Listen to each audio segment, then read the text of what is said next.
half now. They're down in this game. A chance for the offense, though, to put something on the board, get some momentum here in half two.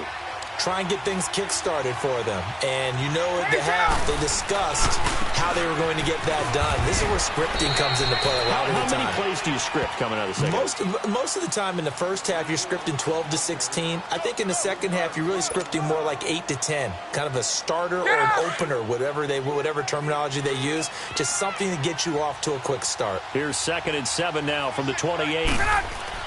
Now Ryan on second down.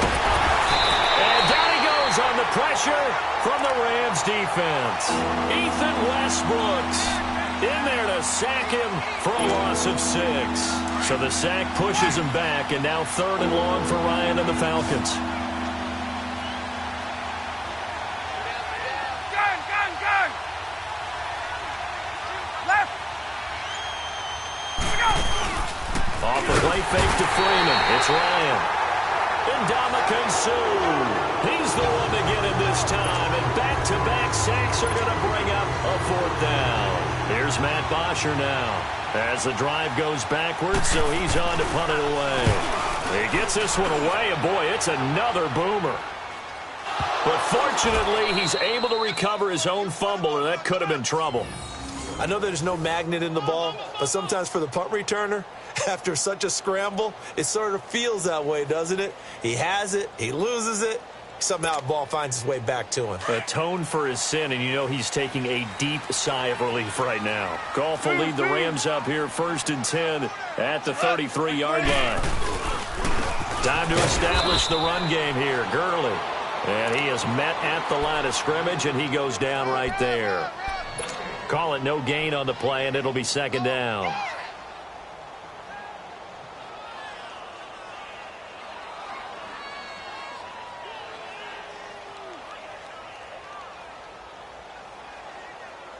The stop for no gain brings up 2nd and 10 from the 20. We're good. Like 20. Again they run with Gurley. Not much there. Maybe a couple up to the 35. You know that old expression, it's not my night? It hasn't been his so far. I don't know if the legs are a little bit heavy. Sometimes having to hang out all day and play doesn't exactly play to your advantage, but it's been a tough go for him. And every time he looks up, somebody's there defensively. That was the same case on that play. Play action. It's gone. Forced out to his left. He may try and run for this.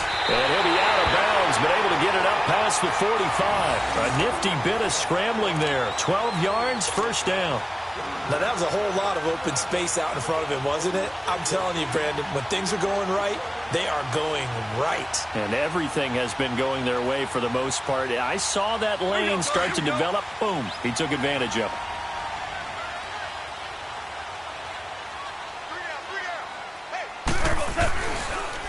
On the counter, Gurley finds a seam inside the 40.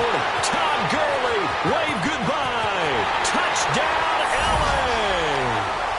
Todd Gurley, 53 yards. And the Rams add on to their lead. Apparently the week off hasn't hurt him one bit. 1,000-yard rush in the regular season. Got his first touchdown here in the playoffs. Perhaps the week off energized him. A great article in the paper this morning basically saying that they would not have won the division without him, and he's not their only piece, but I think that's a fair statement. It's easy to say it this way. He's their main cog. The kickoff team on the field now as they will send this one away. And they will not get a chance to return this one as it's through the end zone for a touchback. Here are the Falcons as their offense heads back onto the field. These guys had to punt last time. It has not been a very fruitful game offensively thus far. They haven't even made a trip to the red zone. And I know that everyone's going crazy on that sideline because that drives you berserk to come off the field, not really move the ball well. As you said, not even get to the red zone, let alone, not even put points on the board. They've got to just take a deep breath, relax, try and figure out what is working, and call more of that. Nowhere to escape, and he goes down.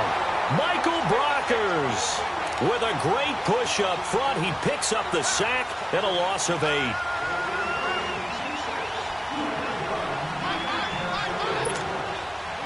So that complicates things a bit here. 18 yards to go now on second down. 20. Back now in Los Angeles. A lot of happy faces in the crowd at this point as their guys have a big lead here to start quarter number 4.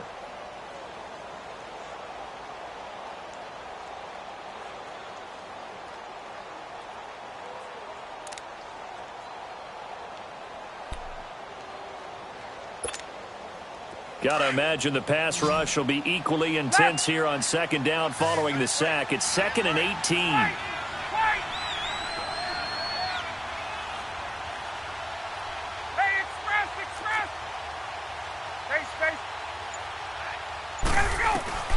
From the gun, it's Ryan. And finding the tight end, Hooper. And this one will go to the 28-yard line. They get 11 back on that one. It leads to third down. You cannot write these guys off just yet, not with a quarterback like that under center. You mean it actually crossed your mind with him running the team that you could actually maybe write this game off? Not yet. Not a chance. Not with him. We've seen it too many times. 21. Ready to go. 280.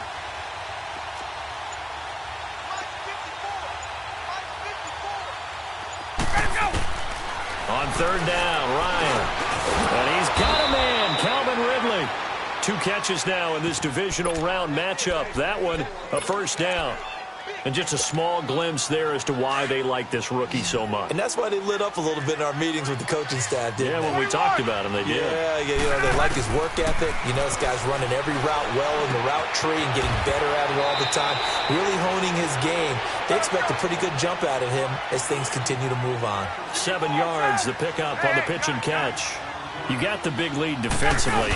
Willing to give him that underneath stuff, right? And this is why you work on your tackling. Tackle him after the catch, inbounds, keep the clock running. Just go ahead and bleed the game out that way. 17 yards on the pickup there, and the drive will continue. As a general rule, offensive linemen like to know where their quarterback's going to be when he's setting up to throw the football. But sometimes they just have to get on the run, get on the move. He was able to do that on that play and picks up a first down with a nice throw.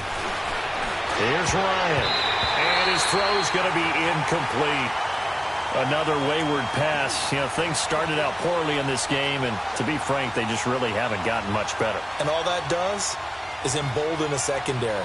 They feel good about what's going on, and they just play better and better. They work again from the 38 on 2nd and 10. 11.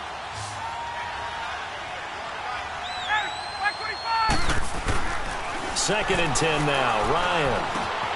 Caught on the right side by Jones. And brought down, but not before they're inside the 25. Ryan to Jones, the Falcon connection there for a first.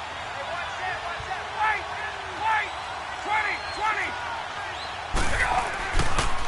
20. They go play action with Ryan. And for the 4th time tonight, it's an interception. Miles Killebrew with a pick. And he's going to get this one to the 23-yard line.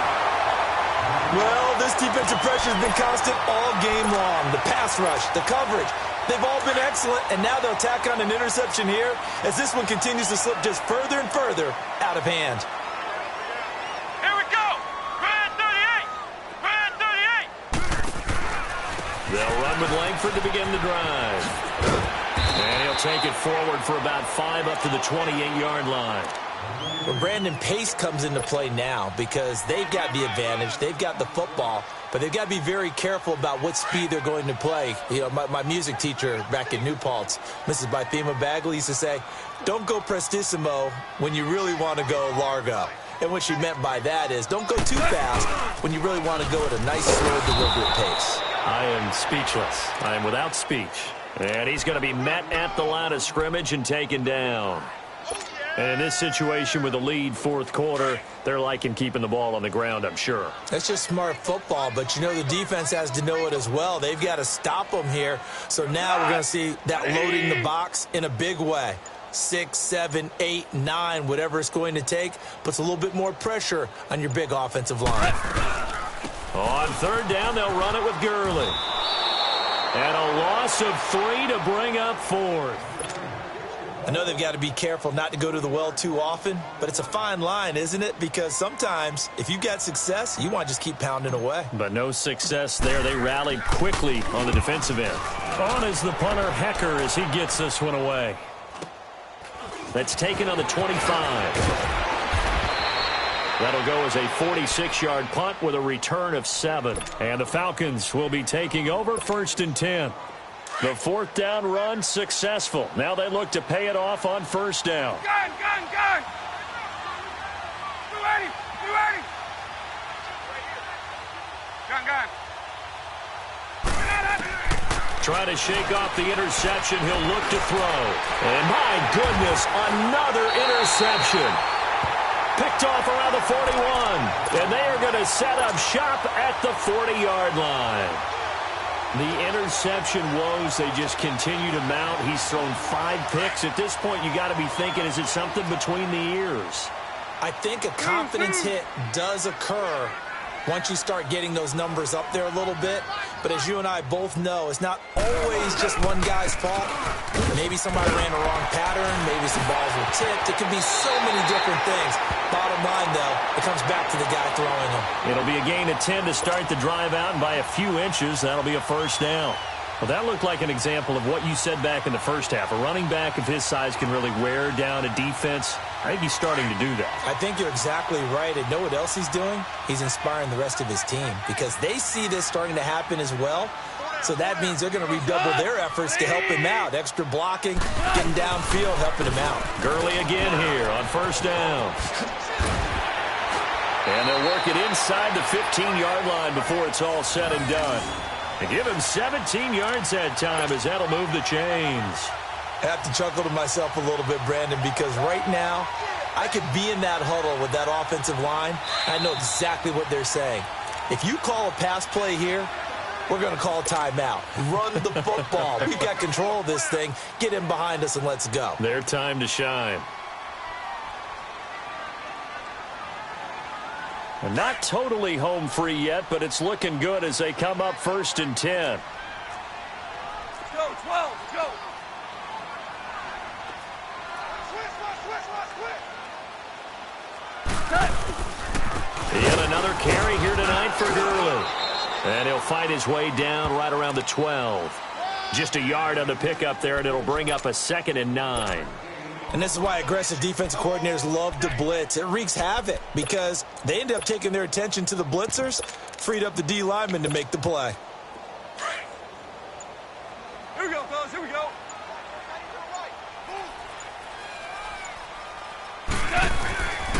A first carry for Samaje Perine. They lost 4 there, and it's 3rd down.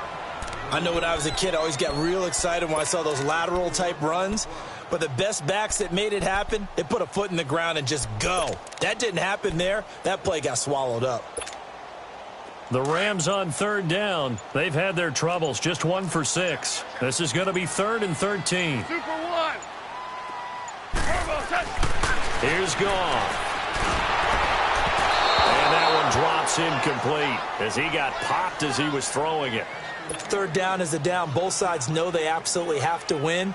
And the name of the game for the defense is pressure on the quarterback. But pressure on the quarterback with contact, that's how you end up winning it. And Zerline's kick is good. And that will extend their lead even further. So it's 3 more points, and that widens this thing out even further here in the 4th. And you know in this league, you can never have enough points. But this widens it out, as you said. And now it's all about ball control, isn't it? He's up across the 25 and down at the 28-yard line. Now the Falcons offense gets ready to head back onto the field. They're down big here late. I don't know. You just one last drive here for pride? Some people like to do that. I remember playing for a guy once. We were down huge, and someone said, "Coach, what do you want to call?" He just waved a hand like, "Who cares? Let's get out of here and do something some other time." But some teams like to do something at the end to feel a little bit better as they continue to move forward. Yeah, probably just want to put this one behind them. I don't think any of us were surprised that they decided to start this drive on the ground after the last 2 drives ended in interceptions. Unfortunately, though, not a lot going on that first play. Yeah, I think the anticipation was felt also by the defense. We got 3. Ready, set. We're ready. And they will take a knee here. Overtime here out west, and you got a team from the Eastern time zone. Maybe their body clock's a little thrown off, or is that overhyped? I don't think it's overhyped. And I think that for most teams, you're hoping that your mind overrules your body, because your body's looking for slippers and bedtime clothes, right? You're looking for the pajamas. But in this case, you've got to stay with it mentally. And what a lot of teams do, they never change their watches. They always say on East Coast time and just go ahead that way to try and defeat any of the effects of moving to the West. So that'll just about do it for Charles Davis. I'm Brandon Gaudin. You've been watching the NFL on EA Sports. For more, log on to easports.com.